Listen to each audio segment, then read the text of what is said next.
Noite. Quero saudar aqueles que nos visitam, com a graça de Jesus, aquele que nos amou, nos comprou. Fique bem à vontade no nosso meio. Nós estamos aqui para exaltar o Senhor. Amém? Hoje nós teremos salinha com as crianças, então as tias já estão esperando ali do lado, ali atrás, na verdade. Então você pode seguir ali para a salinha.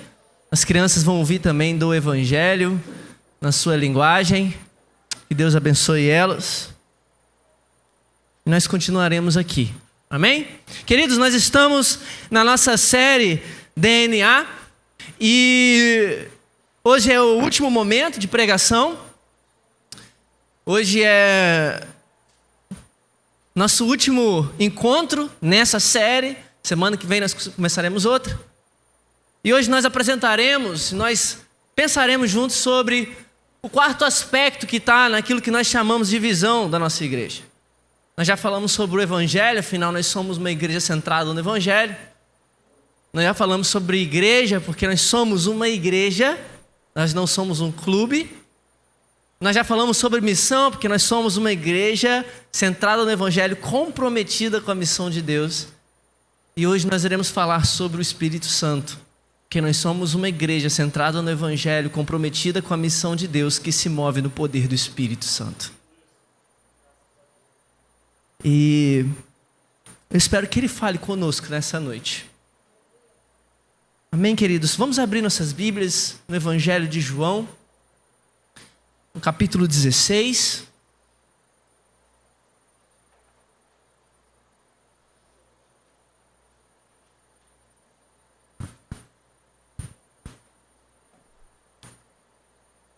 Evangelho de João, capítulo 16.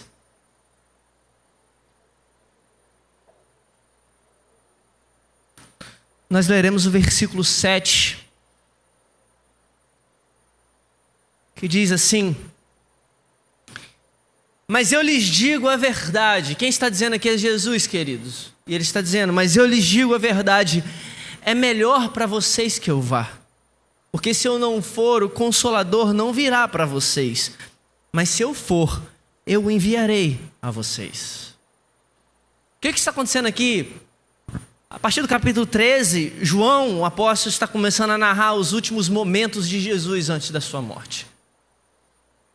E ele segue, depois de Jesus lavar os pés de seus discípulos, naquilo que nós conhecemos como a última ceia. Ficou conhecido como a última ceia. E ali Jesus lava os pés dos discípulos.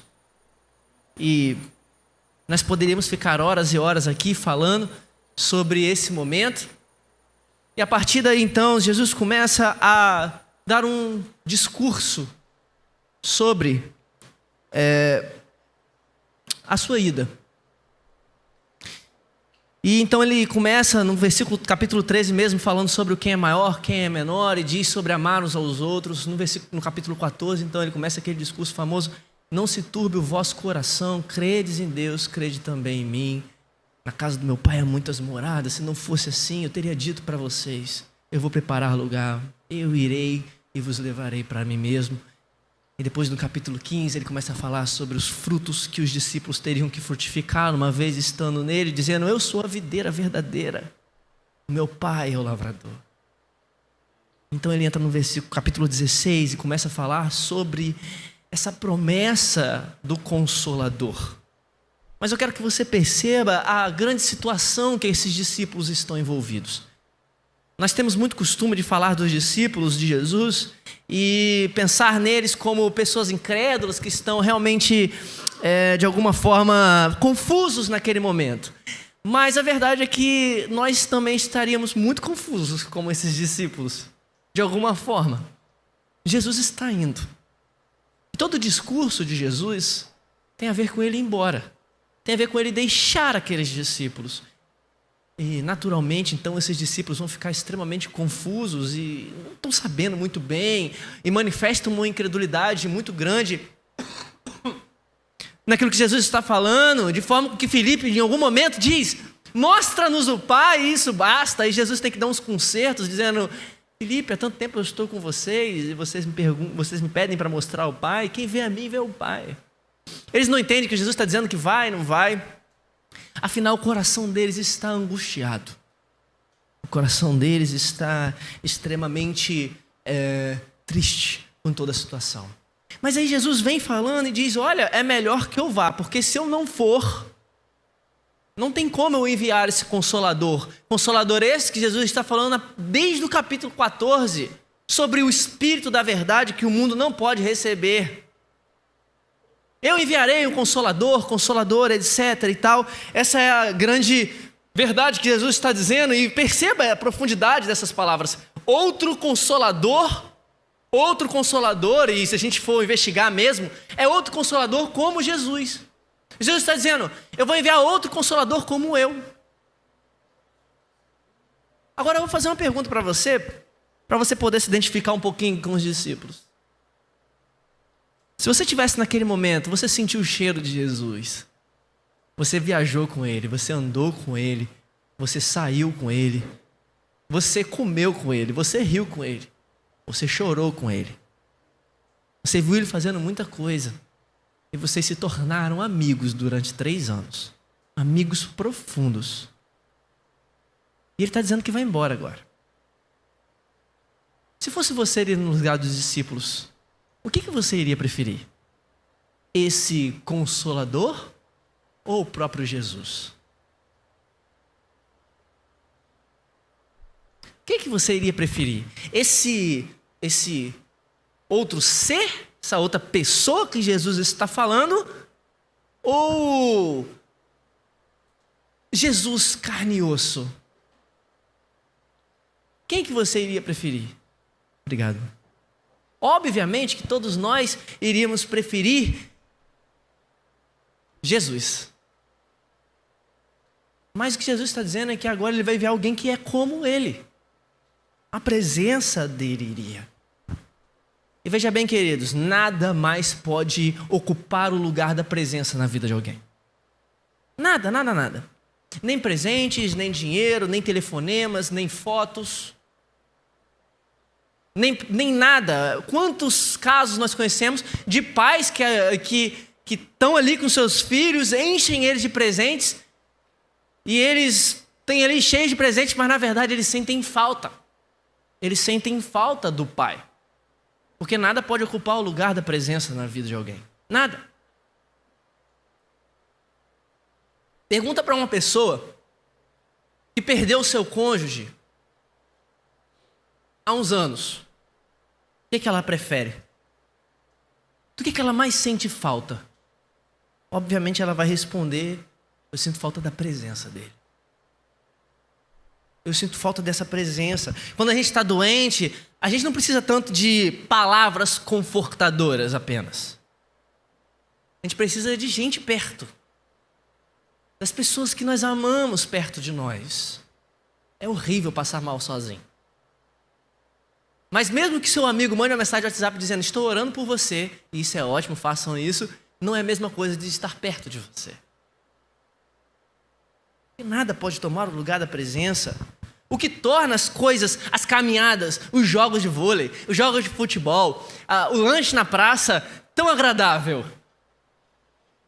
Não é o lanche em si, não é o esporte, é a presença das pessoas. É assim que é fé. Deus nos fez dessa forma. Ele nos cria a sua imagem porque Ele mesmo é alguém extremamente pessoal. Ele é um Deus pessoal, que se relaciona conosco.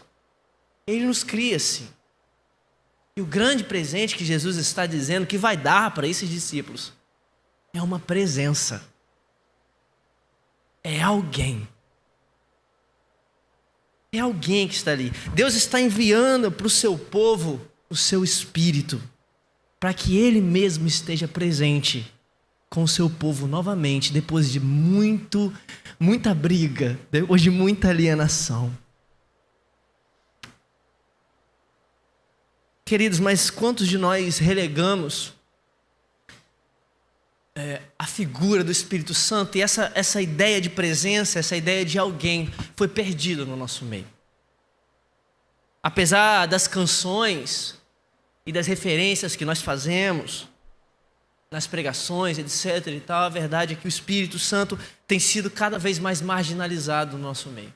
Ele se tornou um subproduto dos nossos papos e dos nossos seminários teológicos e dos nossos cultos. Aí nós falamos que ele é o fogo, que ele é a pomba, que ele é o vento, que ele é a brisa, que ele é um monte de coisa, e nós não dizemos que ele é uma pessoa. Nós valorizamos essas metáforas, essas figuras, e dizemos isso tudo sobre ele. Mas nós não conseguimos experimentar a realidade da presença, porque nós não valorizamos como uma pessoa que ele é. E a Bíblia toda trata essas coisas como figura mesmo. O Espírito Santo não é um fogo, queridos. Ele não é um vento, ele não é uma pomba. Isso são apenas figuras para tipificar a ação do Espírito Santo. O Espírito Santo é uma pessoa. É isso que ele é. E essa realidade consoladora que Jesus está falando, que vai dar para os seus discípulos, o Espírito Santo, não é algo do nada. Os discípulos, se tivessem um pouquinho mais atentos, mas tudo bem, nós estaríamos como eles também. Mas se eles estivessem um pouquinho mais atentos, eles perceberiam que Jesus está falando não é algo que ele está inventando do nada. Não é um personagem novo, não é uma pessoa nova que vai surgir para eles. Quando nós olhamos por toda a Escritura, o Deus Espírito está lá. Ele está lá por toda a Escritura, queridos. Nas primeiras páginas da Bíblia, nós olhamos e nós temos o relato da criação. E a Bíblia diz, no princípio criou Deus os céus e a terra era sem forma e vazia. E o Espírito de Deus parava por sobre a face das águas. O que o Espírito estava fazendo ali naquela criação de Deus, era esperando o momento da palavra surgir, e o momento da palavra então surgir de Deus, a palavra criadora, geradora de Deus surgir, ele começasse então a criar. Ele tivesse a ação da criação por meio do haja de Deus. Então ele estava ali sobrevoando aquilo que estava sem forma e vazio. Então Deus disse haja, e as coisas começaram a acontecer, e Deus começou a dar forma àquilo que estava sem forma, e começou a preencher o vazio. Começou a preencher aquilo que estava sem nada. Tudo isso pela atuação desse Espírito que estava sobrevoando sobre a criação. Isso não nos lembra de como isso não se compara com a nossa vida também. Antes de Cristo, todos nós somos sem forma e vazio. Nós caminhamos sem forma, nós caminhamos vazios, mesmo que seja do nosso interesse procurar coisas para então preencher esse vazio. Mas sem Cristo nós continuamos andando e tentando preencher as coisas, até que então Deus diz, haja, ou então na linguagem de Paulo, 2 Coríntios no capítulo 4, Deus que diz que das trevas disse haja, resplandeceu em nossos corações para a iluminação do Evangelho na face de Deus em Cristo Jesus. Então o Espírito Santo que está planando passa a habitar e gerar nova vida em nós. E começa a dar forma àquilo que estava sem forma. E começa a preencher aquilo que estava vazio. Mas algo muito interessante que o Espírito Santo estava fazendo naquele momento da criação, especialmente no jardim, era não somente revelar o grande poder criador de Deus naquilo que ele estava fazendo, mas preparar um lugar, um templo sagrado para o encontro do homem com Deus. O jardim, mais do que um lugar impressionante em que, se fosse dos nossos dias, nós tiraríamos selfie e postaríamos no Instagram o lugar lindo que seria. Mais do que isso, o jardim era um templo sagrado onde Deus escolheu para se relacionar com o homem e o homem se relacionar com Deus. Não só por meio do fim de tarde, como nós sempre falamos, mas por meio de tudo que o homem poderia fazer com a capacitação desse Espírito. Mas o grande problema é que nós sabemos, ou se você não sabe, no capítulo 3, o homem decide andar longe de Deus, escolhe o seu próprio caminho, escolhe viver longe de Deus, se tornar alienado de Deus, e então o relacionamento com Deus é quebrado. E o grande problema da queda não é só que nós perdemos Deus, isso é a visão de quem Ele é, do caráter. Nós perdemos a relação que nós tínhamos com Ele. Nós perdemos a presença. Nós deixamos de sentir novamente, de estar na presença de Deus. Ou como Paulo diz em Romanos capítulo 3, versículo 23, porque todos pecaram e alienados, separados, destituídos estão da glória de Deus. Isso é efeito do pecado. Mas Deus continua gerando formas para se relacionar com o homem. E Ele separa homens, Ele separa Noé, Enoque, Noé, pessoas que eram amigas de Deus. Então Ele chama Abraão, que era amigo de Deus, para formar a nação que ele então habitaria, e o seu nome estaria nessa nação. E uma das coisas bonitas também sobre o Espírito Santo é que quando Deus começa a formar o tabernáculo, que seria também outro lugar onde o homem poderia se encontrar com Deus, a Bíblia diz em Números que o Espírito Santo de Deus encheu homens para que eles pudessem então fazer o tabernáculo de forma bela, fazer esse lugar de encontro, fazer esse lugar da presença, fazer esse lugar onde a presença de Deus seria manifesta, vista, tocada, provada e experimentada.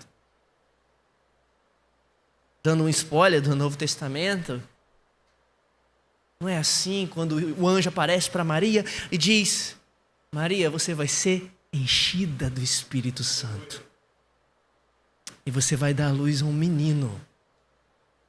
Esse menino é Jesus. Porque Jesus é o verdadeiro tabernáculo. Ele é o lugar de encontro dos céus e da terra. Ele é os céus beijando a terra. Ele é o lugar de encontro onde os homens podem ter acesso novamente a Deus.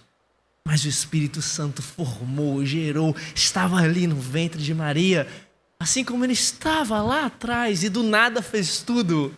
De uma virgem ele fez tudo também.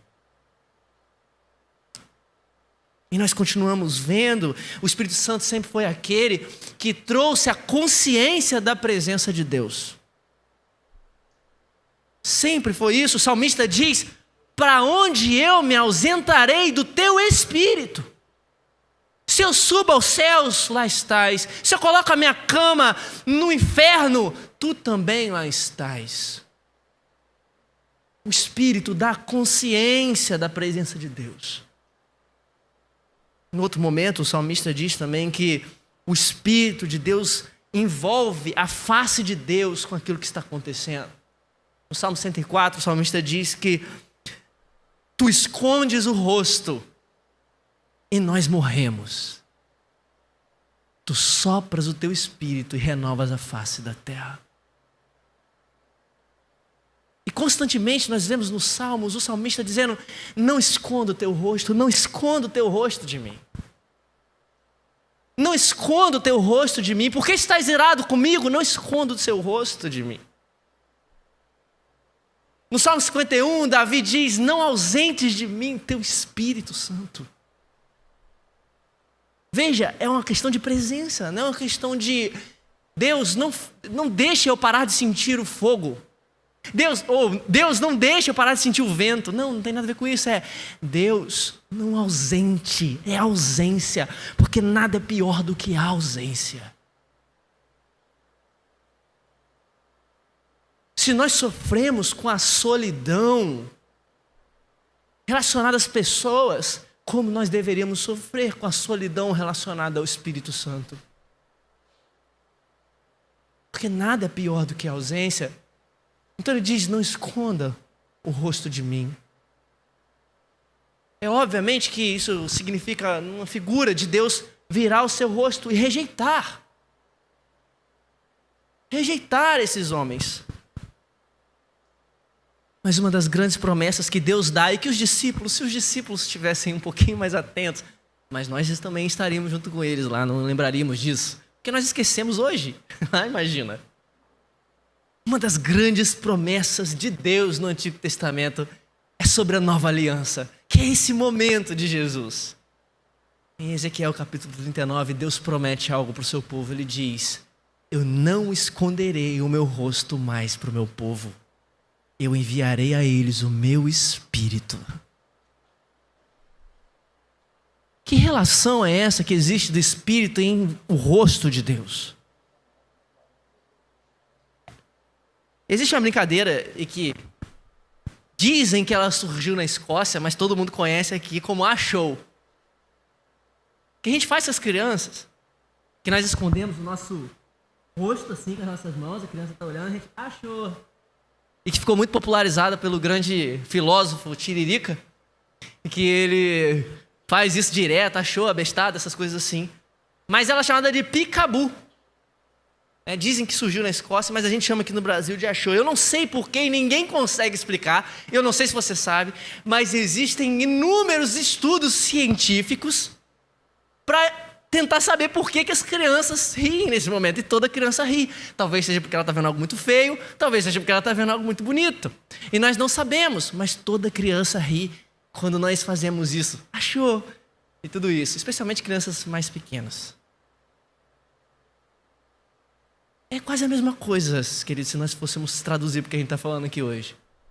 O Espírito Santo é aquele que pega o rosto do Pai e revela o rosto do Pai para os seus filhos. E nós podemos ver a face de Deus. E a nossa alma pode sorrir novamente. Essa é a grande promessa que Deus está dando, dizendo: eu não vou esconder mais o meu rosto.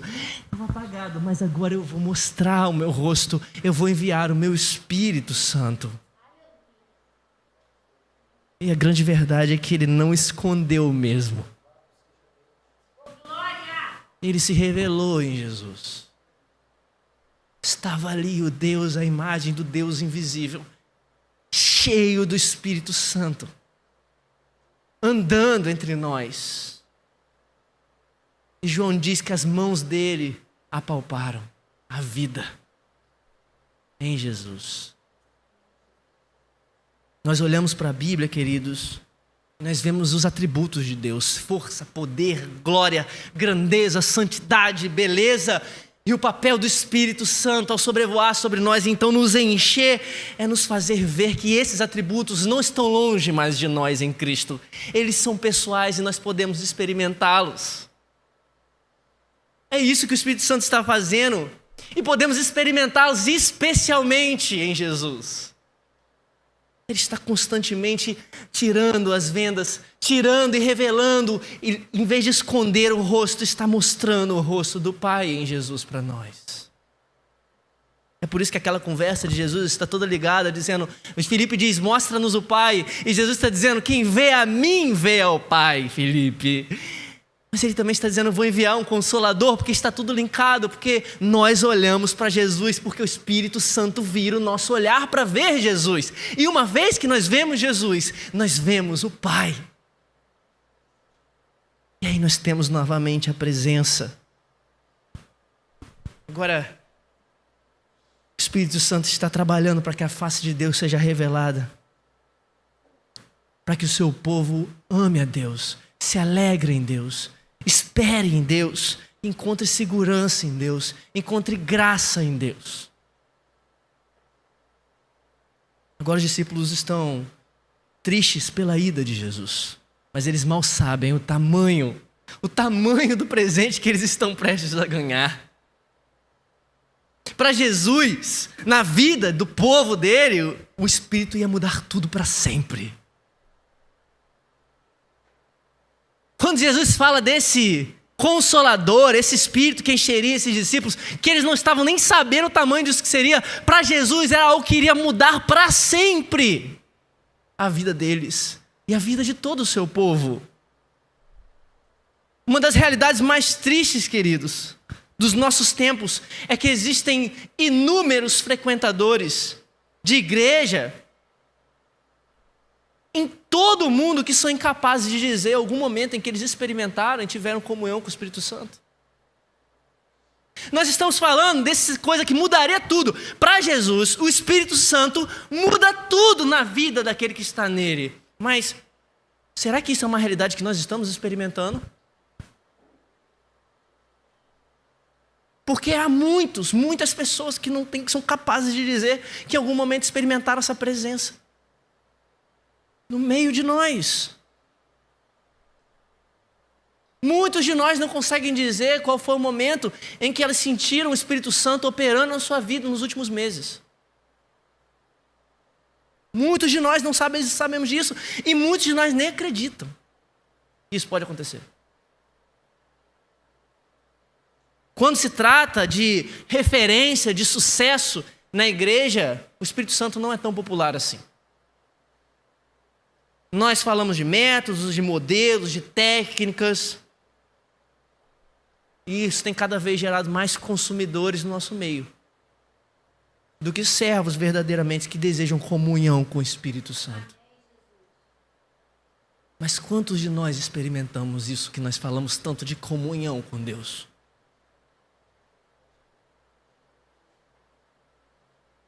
As pessoas veem o cristianismo, as pessoas veem aquilo que nós chamamos de evangelho como um conjunto de regras, um conjunto de leis, um conjunto de técnicas, ou uma forma de se vestir, uma forma de se falar, uma forma de se pensar.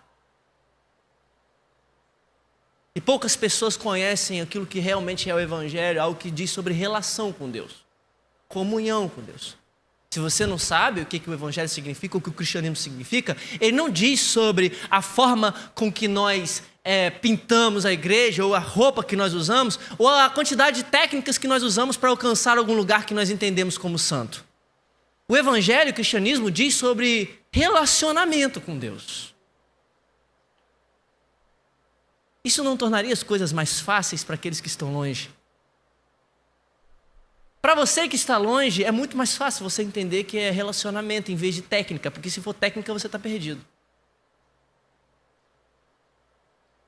Mas essa é a grande realidade. Nós falamos muito sobre comunhão e relacionamento com Deus. Mas quantos de nós experimentamos essa verdade ou essa realidade que nós falamos tanto?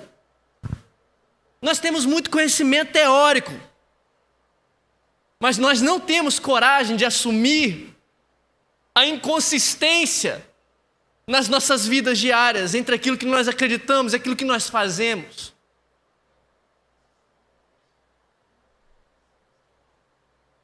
Se você acordasse amanhã e soubesse que o Espírito Santo não habita em você, isso mudaria a sua vida? Isso faria alguma diferença? Se você acordasse amanhã e soubesse assim, olha, o Espírito Santo o Espírito Santo não habita aí não, faria alguma diferença de hoje para amanhã?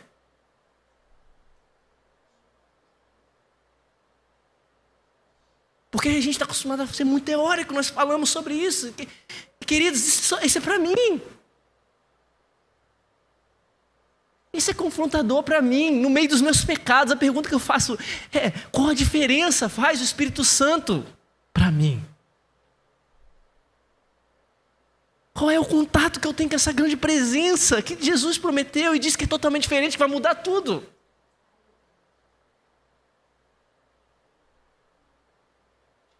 A gente cansa de falar aqui, você que talvez chegou agora, ou você que está nos visitando, você talvez não tenha ouvido.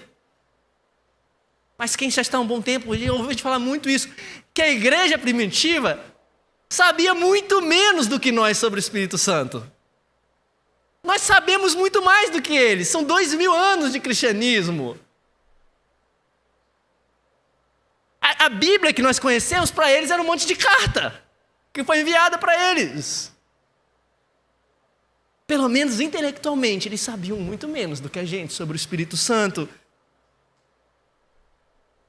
Mas essa igreja passou a conhecer o Espírito Santo de forma tão íntima, de forma tão poderosa, de forma tão real, à medida que ele operava no meio dela, que isso mudou tudo para aquela igreja. Mudou tudo para aquela igreja. O derramamento do Espírito lá em Atos, em capítulo 2, daquela igreja que estava permanecendo em oração unânime, mudou radicalmente a perspectiva da igreja do que estava acontecendo. Por um lado, o derramamento do Espírito era o cumprimento daquilo que era o fim dos tempos chegou. É isso que Joel profetiza e que Pedro entende como a revelação daquele momento, dizendo: estes são os últimos dias. E a realidade vai mudar tudo. Aquela era antiga acabou. E agora nós temos uma nova era, que é a era do Espírito. O fim já começou. Por outro lado, esse mesmo Espírito era aquilo que confirmava e dava a esperança verdadeira de que eles estariam salvos naquele dia. Isso mudou completamente a forma com que eles viam, a forma com que eles olhavam, tudo que eles faziam. Eu olho para essa igreja, queridos, e para mim é muito impressionante o que está acontecendo ali. A gente fala muito de que o livro de Atos é Atos do Espírito Santo. Nós falamos isso. Realmente é. Eu olho e vejo que coragem. Só pode ser por um poder diferente. Só pode ser por um poder de outra forma. Só pode ser assim.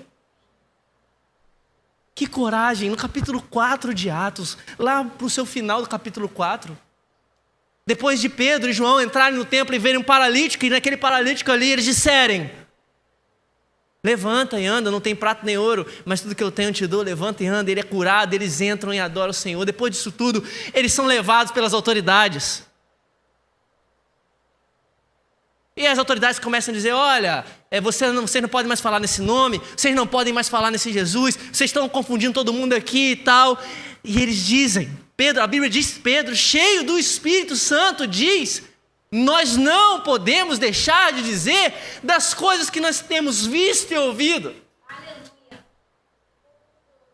E eles começam a brigar com eles e expulsam eles daquele lugar. E eles chegam e se reúnem, que eles ficam: meu Deus, que coragem, que coragem. E eles chegam naquele final ali, no final do capítulo 4, eles começam a orar. E a Bíblia diz que eles começam a orar e diz: Deus Santo, o Senhor, por causa do seu ungido, diz: porque as nações bramam com o seu ungido. Eles citam o Salmo 2, o começo do Salmo 2. E eles dizem assim: olhe para as ameaças que nós estamos sofrendo. E você pensa que eles oraram o quê? Olhe para as ameaças e derruba os nossos inimigos? Eles não oraram isso não. A gente que ora assim. A gente que nesse período de eleição falou: derruba os nossos inimigos, Senhor, a ameaça. E o nosso inimigo era uma pessoa.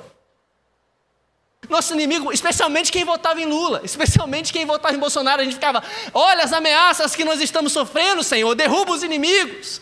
Mas essa igreja é cheia do Espírito Santo, não. Ela diz: olhe para as ameaças e concede que os teus servos tenham intrepidez para pregar. Aleluia!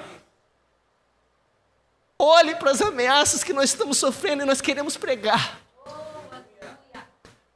Enquanto o Senhor vai curando e fazendo maravilhas e sinais no nosso meio. Que coragem, queridos. Que coragem. Que coragem dessa igreja.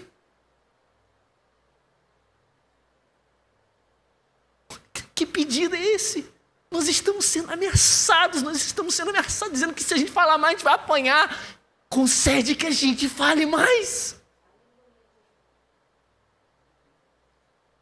Concede com que a gente fale mais. Eu fico impressionado com essas coisas. Será que 2000 anos passaram e deixou a gente confortável demais? Será que foram os 2000 anos, as grandes teologias, os pais da igreja, não sei quem foi? E o que vai ser da próxima geração? Porque nós falamos muito sobre a futura geração, dos problemas que os nossos filhos têm enfrentado e enfrentarão, que os adolescentes têm passado. Mas nós, na nossa geração, podemos até lembrar da nossa conversão, ou do momento que nós achamos que o Espírito Santo nos encheu, ou eu não sei, mas nós estamos passando isso para os nossos filhos. A promessa que foi derramada naquele dia foi: isso é para vocês, para os vossos filhos e os filhos dos vossos filhos, ou seja, para todos aqueles que Deus chamar. Nós estamos passando isso para os nossos filhos, essa presença. Ou nós estamos falando que o Espírito Santo é como um fogo, a pomba, o vento? Ou nós estamos realmente criando um lugar onde os nossos filhos, os nossos adolescentes, a futura geração possa experimentar a presença verdadeira de Deus?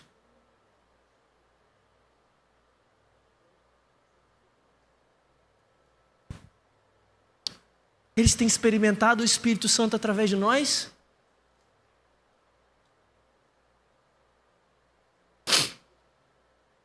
E veja, queridos, eu não estou falando de uma explosão de dons, de curas e milagres. Eu não estou falando da gente começar a voar aqui, e a gente fazer a abertura do X-Men um por um aqui, passar pelas paredes e jogar bomba de poder e não sei o quê. Eu não estou falando disso. Eu não estou falando da gente se tornar mega carismático. Eu não estou falando da gente mudar alguma coisa externa, a forma de falar, começar chamando todo mundo de varão, de vaso e de não sei o quê, ou eu começar falando tal coisa e linguagem crentez, ou começar a mudar algo externo, a aparência externa. Não é sobre isso. Também não estou falando da gente começar colocando coisa que não está na Bíblia nas nossas reuniões. É sobre isso que eu estou falando, queridos. Eu estou falando de nesse mundo nosso, nesse mundo pós-moderno, que se parece muito, muito, muito com aquele mundo de Atos. Nesse mundo pós-moderno, a gente parar de tratar o Espírito Santo superficialmente. E então restabelecermos ele como o retorno da própria presença pessoal do Deus vivo. É disso que eu estou falando. Uma presença que capacita, que fortalece, que é experimentada e nos faz viver como um povo radical que vive nos vislumbres do reino que está prometido, que está vindo.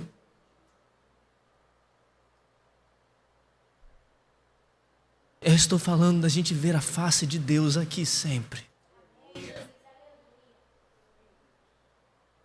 Estou falando de nós possamos ver juntos, ou individualmente, nos nossos secretos, e Deus muda os nossos secretos. Muda os nossos secretos. Nós estávamos conversando esses dias, eu e o Mateus, depois eu falei com o Alisson, sobre a forma das nossas orações, e uma pergunta que a gente sempre deveria fazer é: eu estou orando como eu oro em casa? Porque quando a gente se reúne, né, as pessoas vêm e oram, parece que estão orando, e grandes palavras, mas será que em casa eu oro assim, no meu secreto? Será que é a realidade? Eu estou expressando a realidade do que eu vivo com Deus?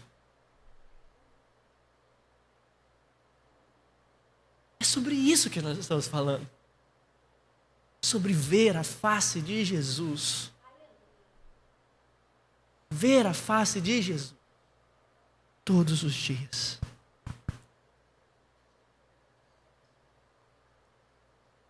Isso vai nos mudar completamente, queridos. Esse é o poder que flui do Evangelho, queridos. Esse é o presente do Evangelho que Jesus estava prometendo para aqueles discípulos. Se eles estivessem um pouquinho mais atentos, mas nós também não estamos. Naquela noite, quando Jesus diz aquelas últimas palavras antes da cruz, ele tinha em mente, ele estava vendo o seu povo cheio da presença dele. E por mais que a alma dele estivesse angustiada até a morte, ele estava vendo. Ele estava vendo o seu povo cheio de presença. Tudo aquilo que os discípulos haviam colocado a sua confiança naquele momento, tudo aquilo que os discípulos tinham gastado a sua vida, parecia estar perdido para eles. Só existia pavor e medo naqueles corações frágeis, naquele dia, naquela noite. Mas Jesus está pronto para demonstrar para eles que eles não vão ficar sozinhos, que eles não vão ficar abandonados. É como se Jesus estivesse dizendo para eles: olha, eu sei o que vocês estão sentindo. E eu vou passar tudo isso que eu vou passar em favor de vocês, por vocês. Eu sei disso tudo. Eu tenho um presente para dar para aqueles que choram e guardam sua vida em mim. Eu tenho um presente para dar. Esse presente é a minha presença no Espírito. Eu vou ser açoitado daqui a pouco. Eu vou ser abandonado daqui a pouco. Eu vou ser traído daqui a pouco. A escuridão vai me consumir para que ela nunca consuma vocês. Eu estou indo enfrentar todos os seus inimigos para que vocês recebam. Esse consolador, esse consolo, essa graça, volta do relacionamento com Deus. Creiam em mim. E então, horas depois, a escuridão da dor inundou o Filho de Deus na cruz. E as toneladas das trevas caíram por sobre a cabeça de Jesus. E ali todos os traumas, pavor, medo, feridas, cicatrizes, o passado, o presente e o futuro.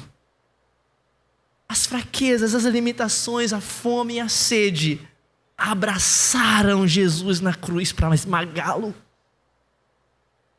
Para que nós pudéssemos ser abraçados pelos céus no Espírito Santo de Deus. O Evangelho não é somente Deus por nós. O Evangelho é Deus em nós. Deus em nós. Queridos, a gente precisa trazer urgentemente o Espírito para as nossas instituições, para os nossos seminários, para os nossos treinamentos, para os nossos pequenos grupos, para os nossos cultos. Nós precisamos trazê-lo de volta para os nossos dogmas. Nós precisamos olhar para ele e dizer: nós precisamos de mais, Senhor. Nós precisamos de mais. Sabe por quê, queridos? Porque tem mais. Tem mais. Nós precisamos viver com uma terra seca que precisa da chuva. De dizer: Deus, eu estou com uma terra seca. Eu preciso da chuva. É isso que significa ser pobre de espírito, queridos. Pobre de espírito não é ser pobre de dinheiro, ou não ter espírito nenhum. Pobre de espírito é dizer: eu sou pobre, Deus, eu preciso de mais do espírito. Pobre, eu estou pobre, me dá mais, me enche mais. Eu estou seco, eu preciso de mais, porque tem mais, eu quero mais. Me dê mais do espírito. Aleluia. É isso que é ser pobre de espírito, querido. É uma sensação de dependência profunda de Deus no Espírito, dizer: nós precisamos de Ti, Espírito Santo. Nós precisamos de Ti, Espírito Santo de Deus. E Deus vai responder, queridos. É uma promessa dele: pedi, dar-se-vos-á, buscai e achareis, batei e abri-se-vos-á, porque todo aquele que pede recebe. Todo aquele que busca, encontra. Buscar-me-eis e me achareis quando me buscar de todo o vosso coração. Eu serei achado de vós. Eu fico sempre falando com o Alisson, com o Alan, sobre as brincadeiras que a gente faz, sobre como nós precisamos, brincadeira séria, né? Como que a gente precisa formar um lugar que vai honrar a presença de Deus. E a gente começa a conjecturar as coisas na nossa cabeça. Não está na Bíblia não, mas a gente fica conjecturando Deus lá no céu, no seu conselho. E Ele está lá no seu conselho lá. E Ele começa, aí alguém chega para Deus e fala assim: Deus, tem uma oração chegando aqui, Deus, que eu vou te falar, hein? É uma oração aqui. E aí Deus diz: é quem está orando? Lá em Campo Grande, na zona oeste do Rio de Janeiro, tem um povo. Não está na Bíblia não, tá, queridos? É conjectura da nossa cabeça. Tem um povo lá em Campo Grande, lá no lugar, qual o nome? Não importa o nome. É lá naquele lugar, tem um povo que está reunido e eles estão orando forte demais, eles estão orando muito. E o que eles estão pedindo? Eles estão pedindo mais de Ti. Eles estão pedindo mais de mim? Estão pedindo mais de Ti. Então eu vou me dar para eles. Então eu vou descer lá e eu vou enchê-los. E do interior deles fluirão rios de água viva.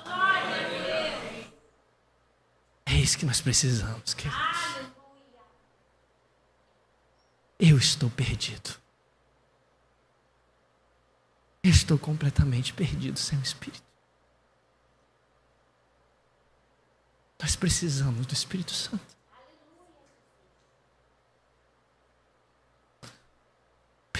É melhor morrer. Essa deve ser a nossa oração. Deus, eu prefiro morrer do que não ter o Senhor. Eu prefiro morrer. A grande dor do meu coração, e precisa ser a dor de todos os nossos corações, o momento em que pecamos, queridos, não vai embora. O nosso medo é da gente perder o nosso status, o nosso medo é de sermos descobertos, o nosso medo é de sermos, ficarmos mal com a gente mesmo, o nosso medo é a gente sentir remorso, o nosso medo é a gente ficar em crise. Mas nosso maior medo deveria ser: não vai embora, não me deixa, que eu prefiro morrer do que perder o relacionamento contigo. Não ausentes de mim o teu Espírito Santo. É isso que deveria acontecer conosco. Essa é a dor do meu coração, queridos. A coisa que mais dói no meu coração é que eu sou tão falho. E constantemente eu quebro a comunhão com o Espírito Santo. É tão ruim.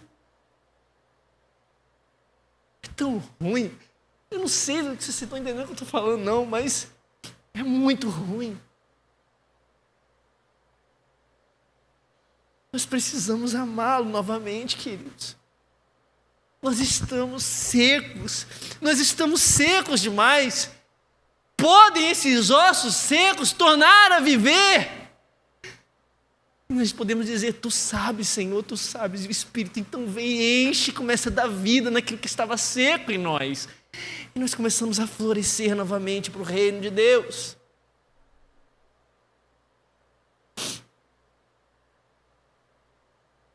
Nós precisamos estar cansados de viver uma vida que se parece, queridos, exatamente com a forma de viver de quem não tem o Espírito Santo.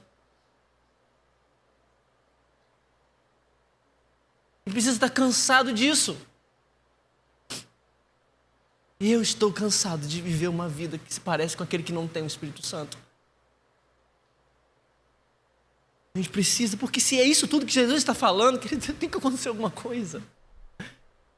Se para Jesus o Espírito mudaria tudo na vida dos discípulos, então tem que mudar tudo para a gente também. Tudo, tudo. Nós precisamos do Espírito, queridos. Talvez muitos de vocês hoje estão experimentando o quanto a vida pode parecer cruel. Talvez você esteja sofrendo. Talvez você esteja enfrentando alguma coisa que você queira parar de enfrentar. Quantas vezes você abraçou a escuridão e ela era tão espessa que era possível tocar ela? Quantas vezes você foi ao hospital? Quantas vezes você sente a dor da quimioterapia?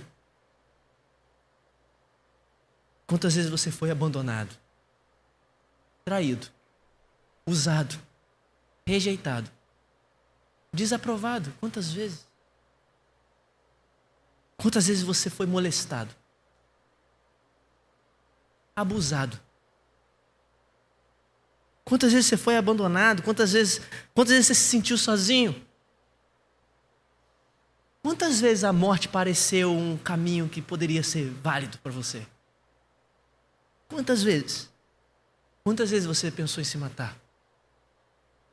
Quantas cicatrizes do passado você carrega?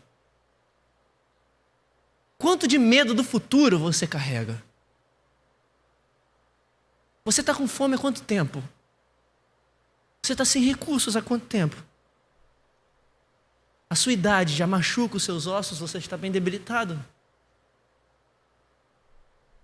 Quantas vezes você foi até os porões da sua alma e não encontrou nada além de dor e sofrimento, tristeza? Quantos são os pecados que te atormentam? Tudo pode parecer cruel, queridos, muitas vezes. Quando a escuridão não passa, o coração treme mesmo. E tudo que nós queremos, sabe o que é? Consolo. Nesses momentos, tudo que nós queremos é consolo. Nessa noite, a grande esperança que está sendo colocada diante de nós é o Espírito Santo. É o Consolador. Uma presença consoladora que habita entre nós. e é em nós. E é tão profundo, é tão íntimo, que a Escritura diz que Ele nos assiste nas nossas fraquezas e intercede por nós com gemidos inexprimíveis, com gemidos que nós não podemos exprimir, que nós não podemos pensar, que nós não podemos mensurar, com gemidos mais profundos do que os nossos próprios gemidos. Tudo que você precisa é da capacitação do Espírito Santo, do presente da obra do Evangelho em você. Ou talvez você esteja muito confortável como está. Talvez você esteja muito legal e tal, esse papo aí. Mas eu estou bem como eu estou. Não estou a fim de submeter a minha vida a Deus. Mas no fundo, todos nós, a gente está sempre sentindo falta de algo. Quando a gente coloca a cabeça no travesseiro, a gente sempre vai lembrar que falta algo. E aí você vai precisar saber e sair daqui hoje saber que não é algo que te falta, é alguém que te falta. Esse alguém é Jesus, que pode ser experimentado pelo Espírito Santo. A esperança, queridos, que Jesus está dizendo para esses discípulos, que se concretizou e que está disponível, é que em todas as situações existe alguém que pode renovar a terra seca do nosso coração. E Ele é o grande amigo.